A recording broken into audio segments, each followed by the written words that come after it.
Muli po, narito ang kasama natin ang nag-iisang batang Maynila, Yorme Isko Moreno Bumagoso, kasama ang kanyang official na walang iba, ang direktora ng Kababayan ng Maynila, si Atienza.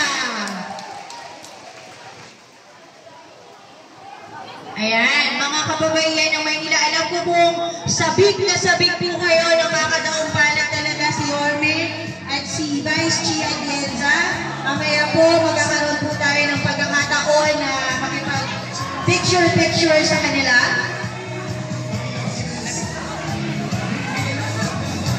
Kaya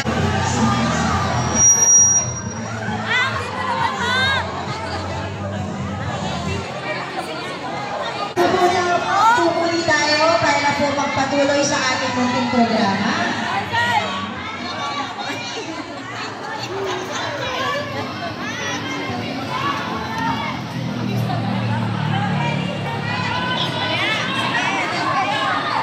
Ayan, maraming salamat po. Kasi kanina parang dalawa lang yung kausap namin. Ngayon lahat na nabuhay ang mga pakpak, sabi nga ni Konsehal Lou Veloso. Siyempre, huwag na po natin patagalin. Ang sariling atin, ang kasama ni Yorme Isko sa pagbabalik ng Gloria ng Maynila. Ang direktora ng Kababaihan ng Maynila. Sariling atin, narito na po, Vice Mayor Chi Atienza. Sa mga magagandang kababaihan ng Maynila. Alam ko lahat kayo napatawag na namin sa Ninoy Aquino. Tama? At doon bit-bit nyo ang mga miyembro nyo na nagsisigandahan din. Tama? Pero narinig ko ang inyong hinaing na gusto nyong makausap ako bago tayo sumabak sa laban. Nakausap na kayo kanina ni Ate Lisa tungkol sa mga kailangan nating paghandaan para sa kampanya dahil 20 plus days na lang magpupunta na kayo sa gera. Ready kayo? Pero bago ang lahat, masayang dahil alam ko, tinitingnan ko kayo. Marami sa inyo nakasama ko noong ako ay bata pa. Noong mga panahon ng laban nyo ay ang aking ama. Pero ngayon ako na ang narito sa inyong harapan. Alam ko, narinig nyo ang speech ko sa Ninoy Aquino. Pero dahil gusto ko ngayong araw mag heart-to-heart talk tayo para mas makakala nyo ako ng sinsinan. Alam nyo, sa lahat ng laban ng aking ama, ako ang nagrepresenta maraming beses sa kanya, kaya kilala ninyo ako. Pero bata pa lang po ako, naroon na akong sumusuporta sa likuran niya. Dahil kahit na hindi ako lumabas bilang isang politiko, lalo na nung siya ay representante ng Buhay Party List, marami sa mga natanggap nyo galing po sa akin. Dahil noong mga panahon na yun, masaya na ako na mga tulong lang sa mga tao. Masaya lang na ako na sumuporta sa kanya. Pero ako ang tinuruan niya, at ako ang naging kahit paano malaking suporta sa likuran ng aking ama. Pero gusto ko maintindihan nyo bakit ako nagdesisyon na sumabak dito sa mundo ng politika. Bilang isang misyonaryo ng buong buhay ko, inialay ko para tumulong diretso sa tao. Nung ako ay naging isang broadcast journalist, yun po ang nagkomisyon sa puso ko na ituloy ang laban ng aking ama at ituloy ang laban ninyo. Nung ako ay pinadala ng aking boss sa isang distrito dito sa Maynila para kunin ang kanyang kwento, may nakilala ako na isang lola. Ang pangalan niya ay Nanay Emelita. Siya ay 80 years old, nabuhay na halos isang kain, isang tuka na malimos sa kalsada. At nung inalam ko ang kwento niya, para marinig ng gobyerno ang kanyang hinaing, yan, pinakita pala ni Joanne si Nanay Emelita sa inyo. Newscaster po ako niyan at may programa ako. Sinabi niya sa akin, malapit na siyang mamatay. Ang sabi niya, buong buhay niya, siya ay nabuhay parang tila isang daga. Yun po ang nagbukas sa aking puso na imbis na pagiging isang tahimik na misyonaryo na nagtatrabaho sa likuran ng aking ama, naisip ko, kailangan may magpatuloy ng laban ninyo at may magpatuloy ng laban ng aking ama. Dahil kamakailan, nawala na po si Nanay Emelita. Namatay po siya, inisip niya, para lang siyang dagang dumaan dito sa mundong ibabaw. Pero ang hindi niya alam, siya ang naging susi ng aking puso para tayuan kayo dito, para ipagpatuloy ang laban ng aking ama. Dahil ayoko na may dadato Manila, naiisipin nila para lang silang naging daga at hindi nila naramdaman ang pagmamahal ng Panginoon sa kanilang mga buhay. Alam ko naging epektibo ang buhayan ng may program ng aking ama dahil sa inyo. Kayo ang naging kamay niya para magkaroon ng masinsinang livelihood program dito sa Maynila. Naaalala niyo po yun? Ngayon na ako ang nasa harapan niyo bilang inyong direktora, kayo mismo ang magiging susi sa inyong mga barangay para mabuhay muli ang pag-asa sa puso ng inyong kabarangay. Noong nagkukwentuhan kami ni Yorme, ang sabi niya, ang #1 priority, ibalik ang minimum basic needs ninyo na ginawa niya ng mabuti nung siya ay alkalde ng Maynila na may pandemya. Pabahay, naaalala niyo po? Ang gaganda ng mga nagawang pabahay dito para maibsan ang buhay ng mga Manileño na walang matirahan. Healthcare, siksik, liglig ang gamot, bitamina at bakuna sa mga ospital at health centers nung si Yorme ang alkalde natin. Tama? Edukasyon ng mga bata, ang gaganda at magagaling ang mga magagandang paaralan noon ni Yorme na alam naman natin naging epektibo para ang mga kabataan dito sa Maynila ay magkaroon ng kasiguraduhan pagdating sa kanilang paglaki sa edukasyon. Tama?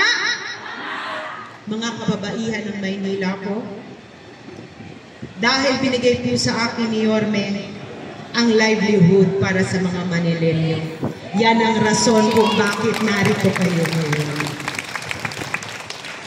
Pag may paglaban nyo si Yorme Isko Moreno Dumagoso, si Congressman Joey Uy, ang ating mga konsehal na napansin nyo ang iba dito, nakasuot ng bulaklak na polo shirt ng aking ama.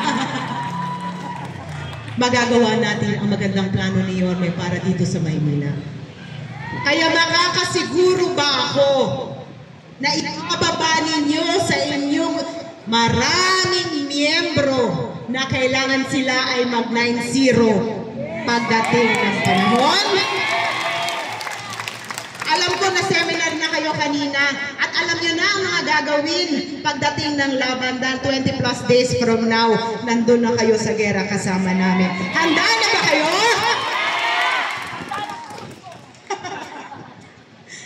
Hindi, natutuwa ako dahil alam ko, kahit na nakatalikod kaming lahat, alam ko ipagtatanggol nyo kaming lahat at sisiguraduhin nyo na manalo 9-0 ang Yorme's Choice.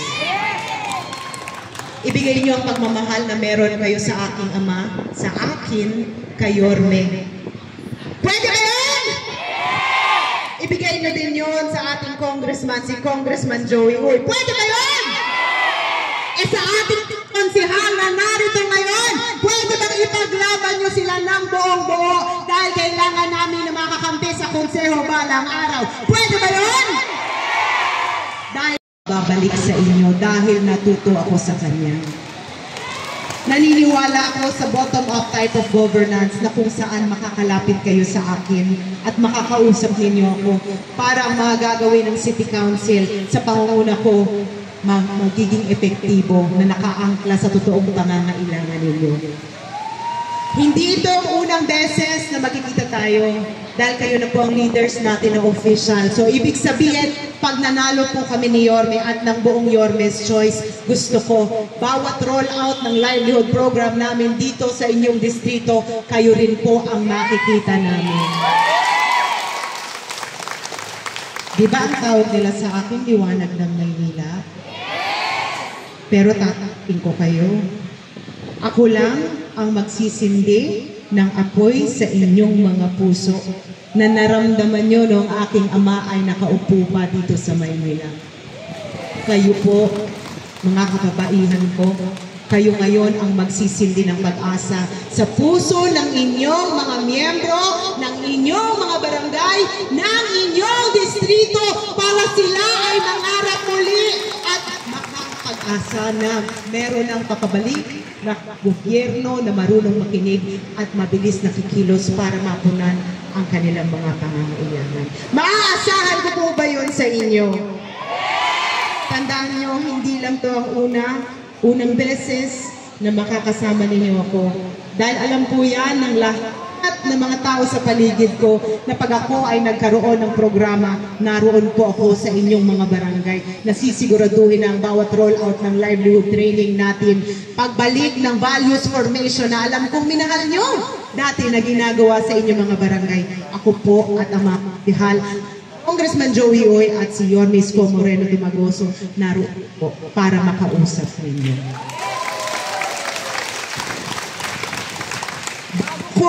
Gay ang mikropono sa alkalde ko na sinusuportahan ko ng buong buo. Gusto ko lang alam ninyo, nakilala nyo ako, bata pa lang ako. Ngayon, direktora na ako.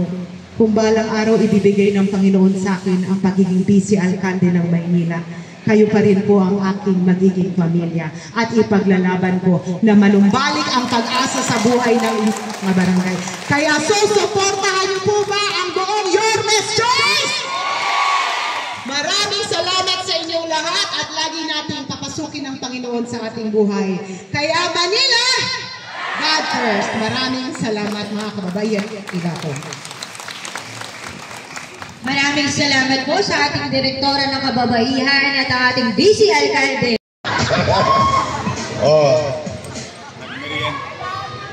Nagmerienda na ba kayo?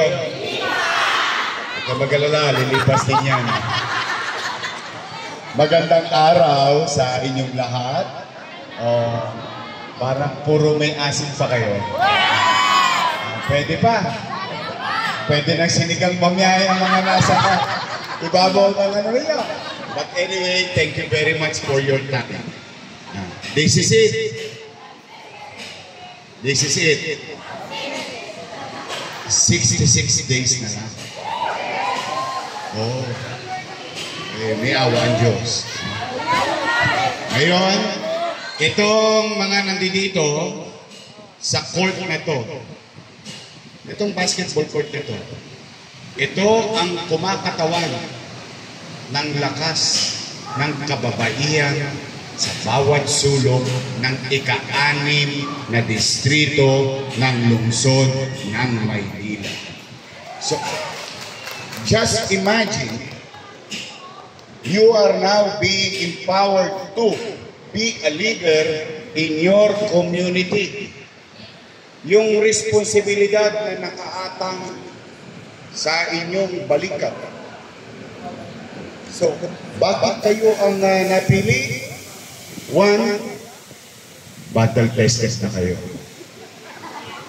Ang dami nyo ng laban pinagdaanan. Tama ba? Marami na kayong ngiting nakita sa kumarin ninyo. Marami rin kayo nakitang ismip sa ibang tao. Sanay na kayo sa gera. Kaya, itong darating na Mayo, hindi na bago sa inyo. Tama, mali? Nagawa nyo dati, kaya nyong gawin muli. Tama? Kaya kayo, ito naman, ang tagubilin ko. Sa akin lang, huwag kayong makikipag-away.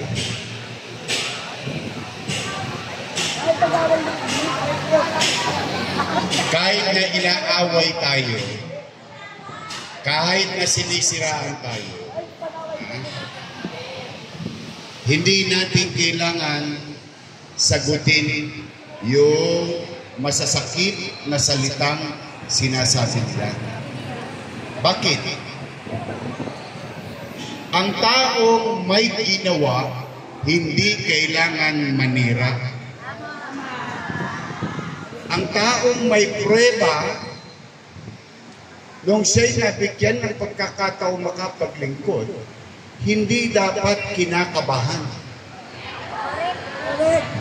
Ang taong may resibo, hindi kailangan manghila ng paa ng ibang tao. Tama ba? Kasi pag wala kang makukwento, wala kang kwenta. Tama ba? Eh bakit tayo makikipag-away? Hindi natin kailangan. Ang kailangan lang natin, maipaalala sa ating pamilya, kamag-anak, kapitbahay, kabarangay, ang mga bagay na naganap sa panahon ng paglilingkod ng inyong kandidato na kanyang tinupad na trabaho. Doon lang, magsasawa na kayo ng kwento. Magsasawa na kayo ng kwento. Kasi ang gusto nila, sumagot kayo para hindi nyo na maikwento yung magandang balita. Para hindi nyo na masabi at malito kayo, para hindi nyo na maikwento ang mga bagay na magandang nangyari. Yun ang purpose kung bakit ang mga kandidato walang gagawin kundi siraan lamang ang kanyang kalaban. Yun ang purpose ng panira, para tayo'y malito. Eh hindi naman tayo malilito. Bakit? Matatag ang damdamin natin. Bakit? Eh battle tested na kayo. At pag tayo ganoon, ibinibigay natin ang respeto sa mamamayan. Bakit? Anong klase at uri na respeto? Una, naniniwala tayo na ang mga taga Maynila ay matatalino. Hindi nila mabubutol yan sa 1,000. Hindi nila mabubudol yan sa 5 kilo.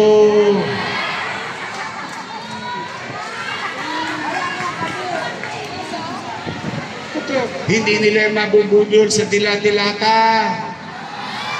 Hindi nila mabubudol sa sali-salita.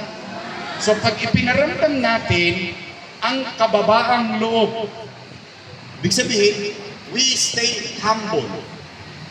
At pag yan ay pinaramdam natin sa ating kumare, sa kumpare, sa mga kaibigan, kakilala at kaklase, makikita nila na ang tanging layunin ninyo kung bakit ninyo itinataguyod ang isang kandidato, kasi itong kandidato namin ay naglingkod ng tapat, naglingkod ng maayos, at nasandalan namin ng panahon ng kadiliman ng buhay namin sa loob ng pandemya. Diba? Kaya nga tanong natin sa kanila, nasaan kayo noong kailangan namin kayo noong pandemya? Ngayon, nagbibigla ang kilos, nagbibigla ang sulfot. Tama, mali? Kaya huwag kayong kabahan. Bakit? Naiintindihan yan ng taong bayan. Huwag natin mamalitin ang kakayanan ng mamamayan ng lungsod ng Maynila na hindi nila nauunawaan ang tunay na naganap, ang tunay na nagawa. Kaya, bakit ko kayo sinasabihan na huwag makikipag-away? Magpakababang loob kayo at the same time, pahabain ninyo ang kamay ninyo. Akapin ninyo ang kaya nyong akapin. Sabi nga sa bagong kasal, ano sinasabi? Humayo kayo at magparami. Ay tingnan ninyo, bakit tayo hindi na madami? Para lang magkaroon kayo ng idea. Di ba, nagpunta kayo doon sa stadium nung nilusat natin si Chichi Atienza. Tama mali?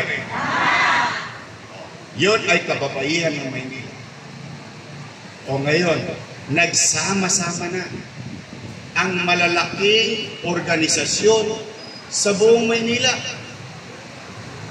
Kababaihan ng Maynila, Kabaka, Kaagapay. Napakarami nyo. Napakarami nyo. Sapat na upang umandar ang kampanya sa takdang panahon. Kaya hindi kayo nag-iisa.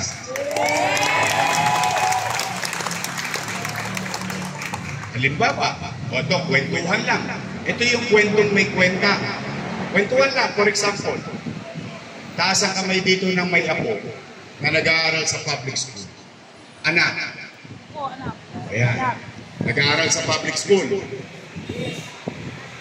Nung pandemya, totoo ba na itawid natin ang pag-aaral ng inyong apo, ng inyong anak, noong kasagsagan ng pandemya? 110,000 tablets.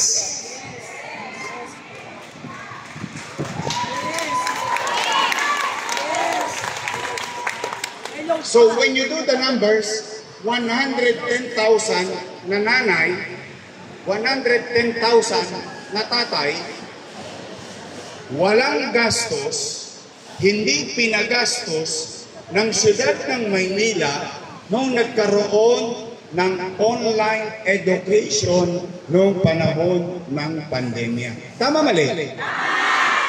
At libre pa internet.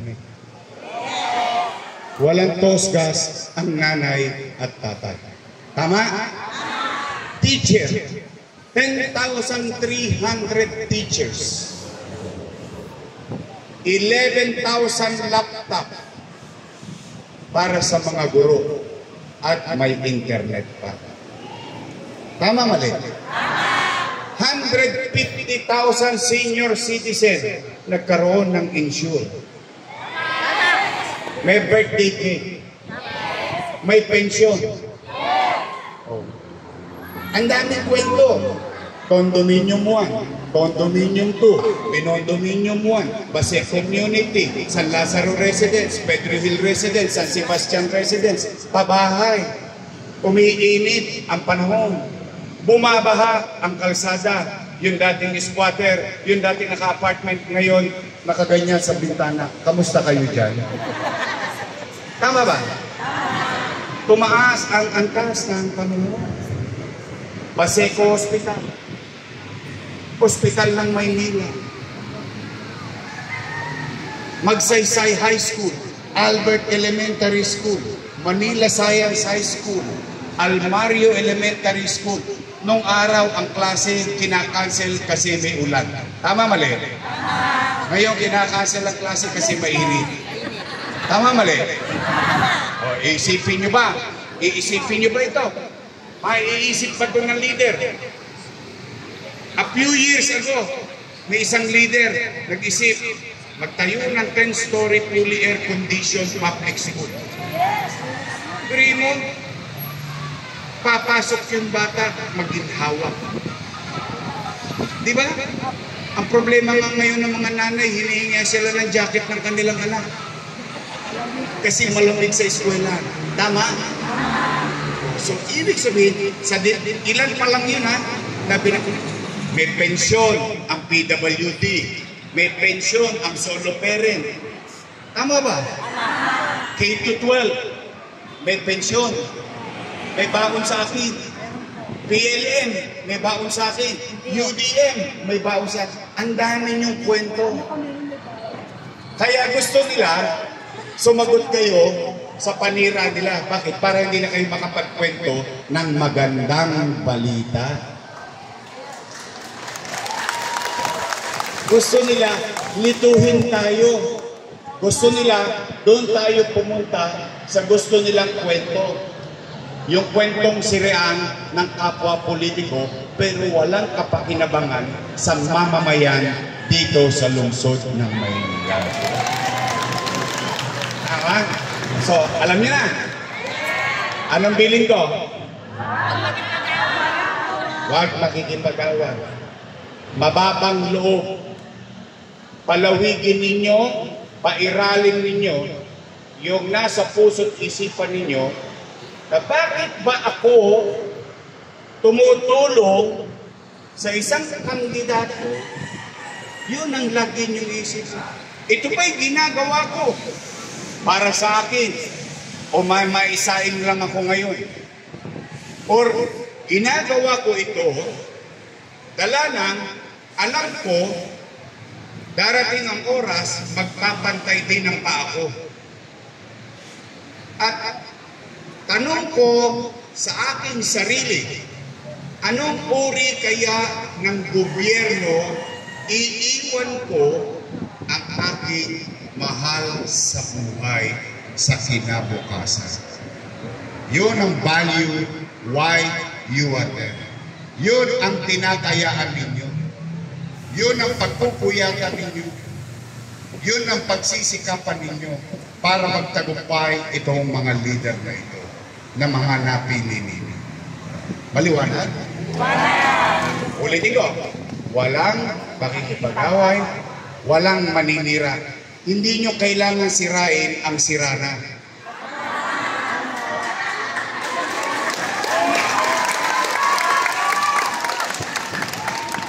At hindi nyo mabubudol ang mambubudol.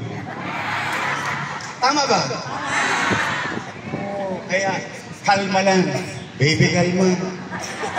Baby, kalma. Basta focus lang tayo. We believe in you. Naniniwala kami sa inyo.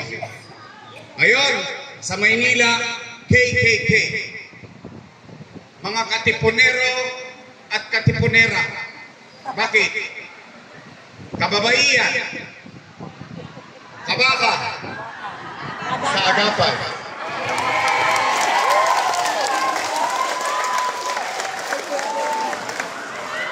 Pasiklabin ninyo ang damdamin ninyo. Mag-alimpuyo kayo sa positibong aspeto. Bakit? Pag kayo negatibo, pag-uwi nyo sa bahay, itatawag nyo rin lahat ng mga kaldero sa inis sa buhay. Makukonsume nila kayo kasi ang gusto niya, konsumihin tayo. Kasi kung talaga naman ang tao may ginawa, pumanatag ka, hayaan mo ang taong bayan yung magdesisyon. Tama ba? Kaya ngayon, ang gagawin natin, ahayo kayo. Bukod sa magpaparami, magdadala kayo ng magandang balita. Tama! Ayun lang. Ayun lang ang aking mensahe ngayong araw nito. Ngayon, matanong ko kayo, handa na ba kayo? Gusto nyo na bang bumalik na maging malinis muli ang Maynila? Nangadugyot ulit eh. Tama ba? So gusto nyo bumalik na maging malinis muli ang Maynila? Pakalawang tanong, gusto nyo bang maging mahimbing ulit ang tulog ninyo dahil habang natutulog kayo sa kanya-kanya nyong tahanan, at the back of your mind, sa likod ng inyong isipan, alam ninyo may gobyerno pa hanggang madaling araw sa lungsod ng Maynila. Gusto nyo bang bumalik ulit ang kapanatagan ng pamumuhay sa Maynila? Huwag kayong mag-alala, yung mga nababalitaan nyo ng hold up, ng i-snatch, solvent boy, akyat bahay, and so on and so forth, na pinangangamba nyo ngayon, kakalawitin ko ulit yan pagdating ng tamang panahon. Kasi napapansin ko, 5-5 na ngayon ulit ang snatching. Hold upin. Hindi totoo, di ba? At lahat ng nangyari, dati, itutuloy lang natin. At umanatag na kayo. Kung dati may natatamasa kayong gamot sa health center, at ngayon ay nawala,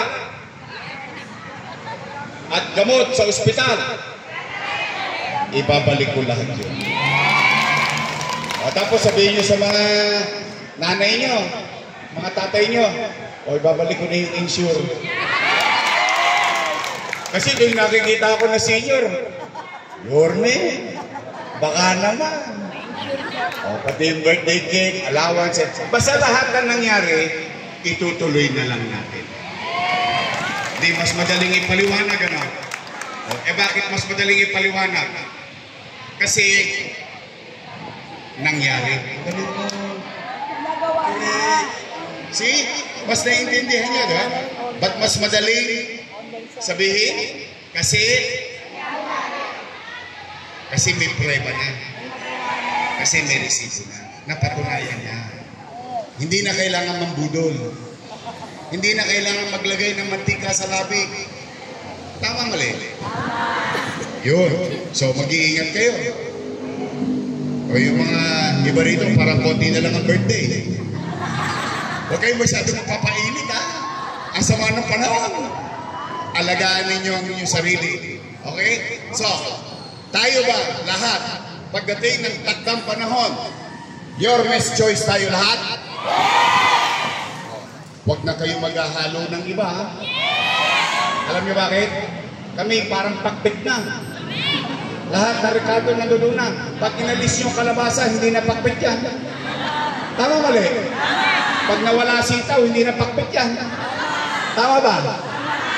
Kaya kompleto na tayo. Total, ito naman ang istorya. Tunay na sitwasyon. Dalawa lang ang pagpipilian ninyo. Your best choice. Matamis. Yung kabila, ladies' choice. O kayo na may sabi mo. O diba? Madali. At saka mas madaling intindihin. Ang hahanapin nyo lang, yung logo ng mga poster nila, ng mga proyektos nila. Pag nag-iikot na sila sa mga iskinita, nagpunta sila sa kanilang barangay. Tanungin nyo lang, simple. No, Kanino? Pag sinabi lang, your best choice po, Nay. Nailigtas ka na. Naitala ka na. Maliligtas ka. Tama ba? Let's simplify campaign. Focus with good heart. Focus without hate.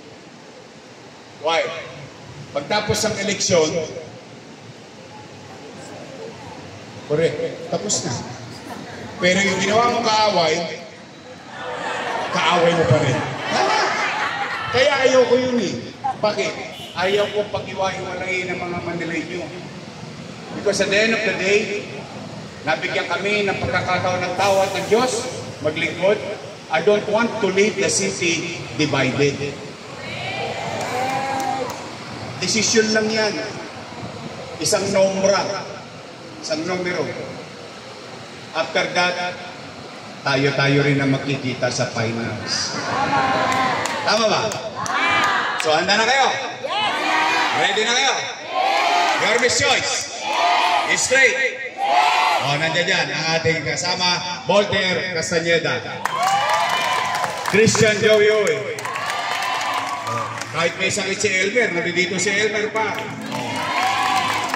Ang ating Doc Mercado. Kid Marasigan. At saka saan kayo nakakita, kandidato patay na, nabuhay ulit.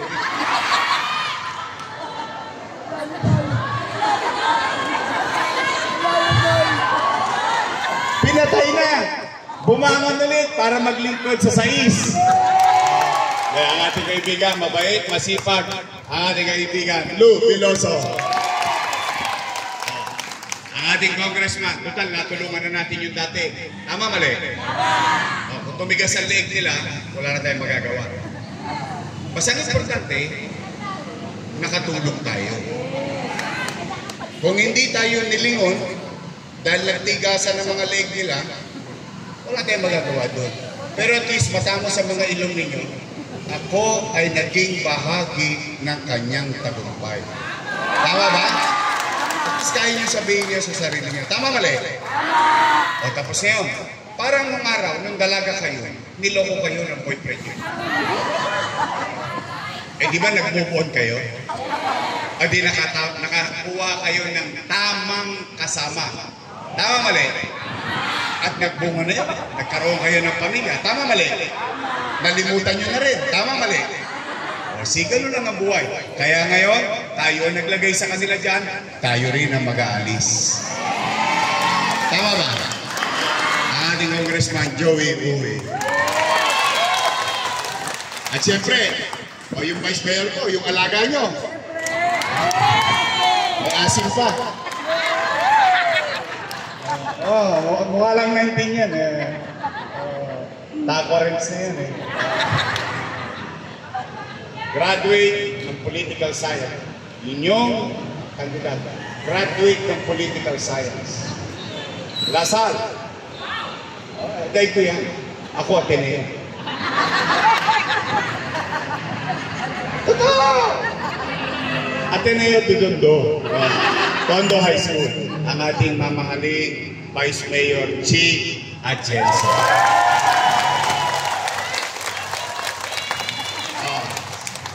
Last na tanong. Bago kayo nagpunta rito,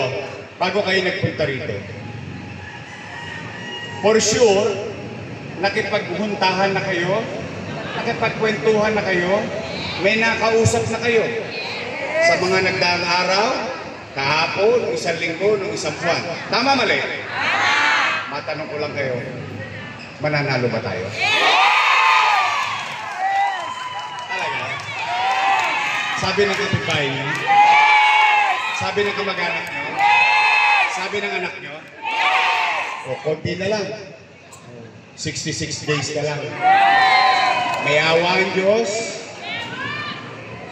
Sa tulong ng tao, ibabalik ko ang kalinisan, kaaliwalasan, panatag na pamumuhay at patuloy na tagumpay ng ating lungsod bilang kapitolyo ng ating bansa. Magandang araw.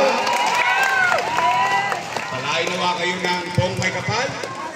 Mag-iingat kayo sa pag-uwi na ulan, maalimuong ang ang panahon. Pero samahan nyo kami ni Chi. Together, we can make Manila great again. Manila! God bless. Thank you. At salamat po. Muli palakpakan po.